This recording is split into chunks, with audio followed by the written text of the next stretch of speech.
Hoy le acercamos la propuesta para la Cámara Baja del Congreso de la Nación. Estamos hablando precandidato a diputado, el doctor Oscar Atienza. Doctor, ¿cómo le va? Muy buenas noches. Hola, ¿qué tal? ¿Cómo está, Gabriel? Gracias nuevamente por la convocatoria. No, por favor, Doc, gracias a usted por venir.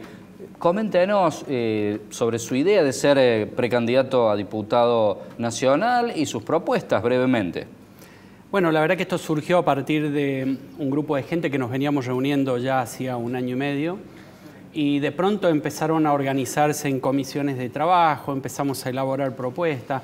Más de 70 propuestas tuvimos durante toda esta pandemia, propuesta que nos costó muchísimo lograr meter para que algún diputado la tomara y la llevara adelante. La verdad que fue una tarea difícil. Solamente hubo un video que escuchó el presidente a través del cual se enteró que la presencialidad escolar era un problema y efectivamente cerró las escuelas y la cantidad de casos bajó. Hasta el día de hoy está bajando y se está estabilizando en una cantidad que más o menos la que tenía que tener Argentina.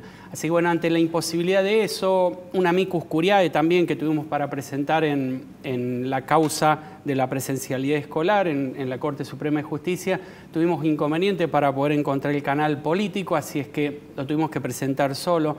Todo eso hizo que decidiéramos armar una lista y presentarnos, ¿no?, como corresponde, con propuestas en el eje sanitario, en el eje de pobreza y desocupación y en el eje de educación. Son los 3 ejes que vamos a trabajar y tenemos candidatos para esos 3 ejes. Sobre la parte de la presencialidad escolar, es como que se han ampliado las burbujas, según parece, y se estudia ampliar aún más el aforo, por llamarlo de alguna manera, en las aulas. ¿Cómo lo toma usted esto?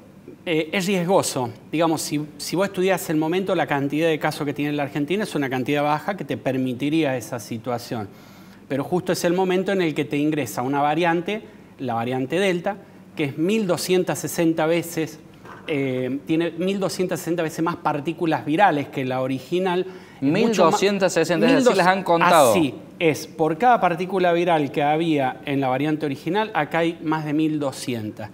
Lo que requiere que entre 2 personas que estén juntas una a la otra, en no más de 30 segundos a 1 minuto se logren contagiar. Antes, para poder contagiarte necesitabas por lo menos 15 minutos. Ahora con 30 segundos a 1 minuto. Así que por lo menos yo lo veo arriesgado, ¿no? De hecho, por ejemplo, en Estados Unidos tuvieron casi 100.000 infectados desde menos de 18 años en apenas 7 días.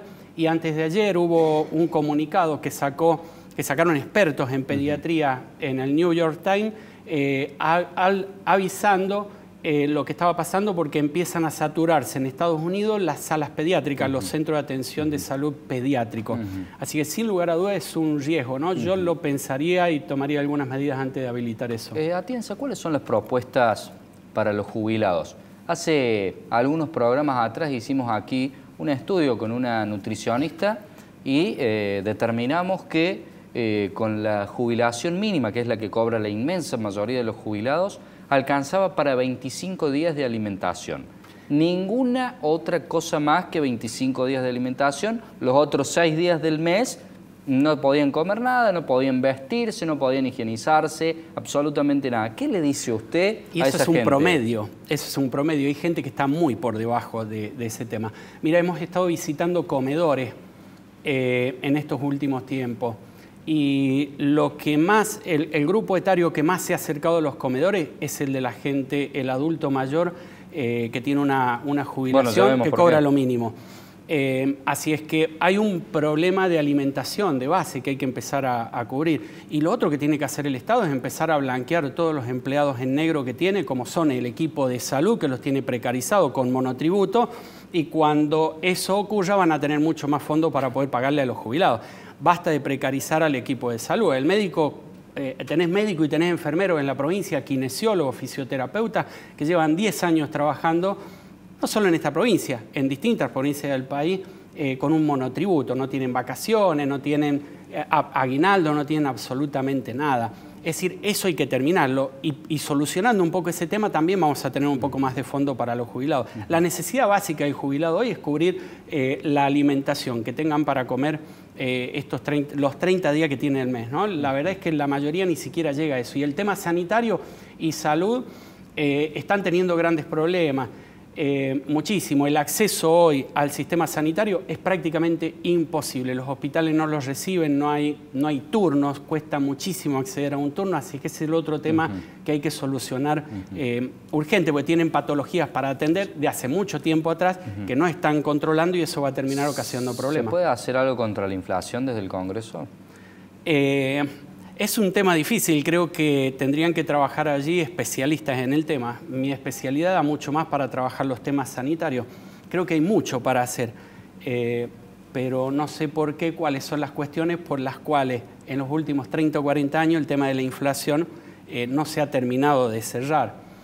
Creo que tienen que trabajar un poco más los especialistas, ni siquiera los especialistas del tema logran solucionar ese tema. 80 años también. Y 80 años también. Por eso me parece que hace falta para solucionar el tema de la inflación un gran acuerdo nacional, ¿no? Porque pareciera ser que se tiran entre todos los extremos y nunca encontramos esa solución, la solución al tema.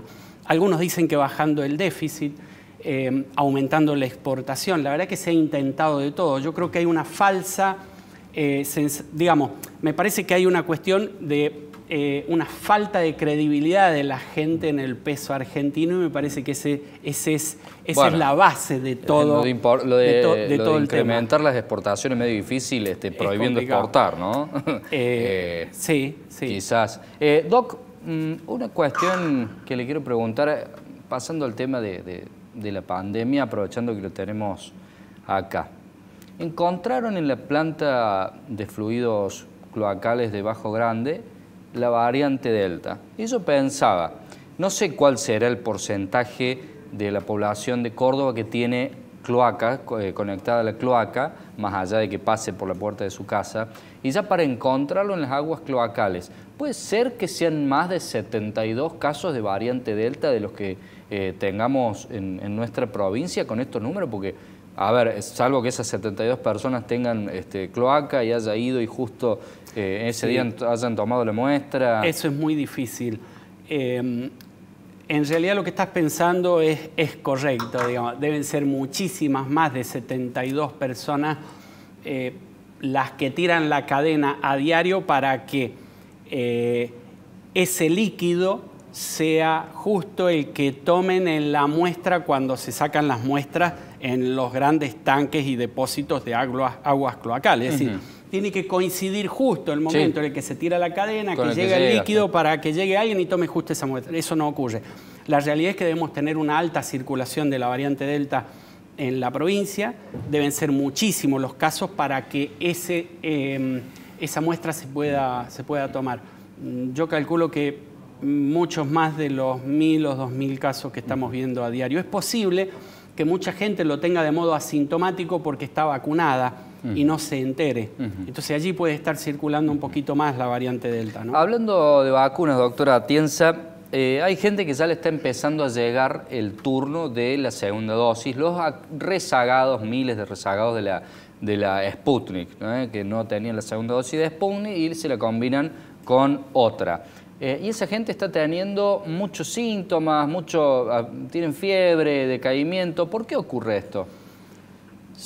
En realidad no se conoce bien. Hay vacunas que generan más reacciones adversas que otras. ¿Pero es la gente que combina Sputnik con Moderna, por ejemplo? No, por ejemplo, la gente que usa AstraZeneca solamente. AstraZeneca también es una vacuna que le pega muy fuerte y Moderna por sí sola, cuando la aplica sola, también pega muy fuerte. ¿Y combinándola con Sputnik? También Pega muy fuerte. Igual, sí, pero no es que porque se combine con Sputnik genere mayor o te pegue un poquito más fuerte. En realidad no. Son los mecanismos que tienen cada una de las vacunas para generar anticuerpos con algún componente que quizás reactive un poco más el sistema inmunitario. No está claro, la verdad que no está claro, pero hay vacunas que pegan un poquito más fuerte. AstraZeneca y Moderna son difíciles. Para llevarle el concepto a la gente que nos está mirando, ¿cuándo hay que preocuparse por estas reacciones adversas y cuándo hay que tomarlo como algo que va a pasar? En realidad la mayor parte de las reacciones adversas pasan. No te tenés que preocupar porque te pase algo grave. La mayor parte de las reacciones adversas está en decaimiento, un poquito de congestión, moco, un poquito de fiebre, malestar, dolor en el lugar de la inoculación. No más que eso. De eso no va a pasar. De hecho, no ha pasado. En la Argentina no tenemos casos de reacciones adversas graves, en ningún caso. Así es que... ¿Y cuántos días dura? ¿Cuántos días dura 48 horas. 48 horas. 72 como máximo en 48 horas. Incluso en la mayor parte de la gente en 24 horas esas reacciones adversas desaparecen. Bien, bien. Doctor, resúmanos brevemente, nos quedan 60 segundos, ¿por qué habría que votar su lista? Bueno, nos hemos preparado en esta pandemia y hemos demostrado que estamos preparados para trabajar en lo que queda de la pandemia, que queda un tramo un poquito largo todavía, y en lo que queda de la pospandemia. Y la pospandemia va a dejar grandes daños a nivel de desocupación, de pobreza. El sistema sanitario hay que rediscutirlo.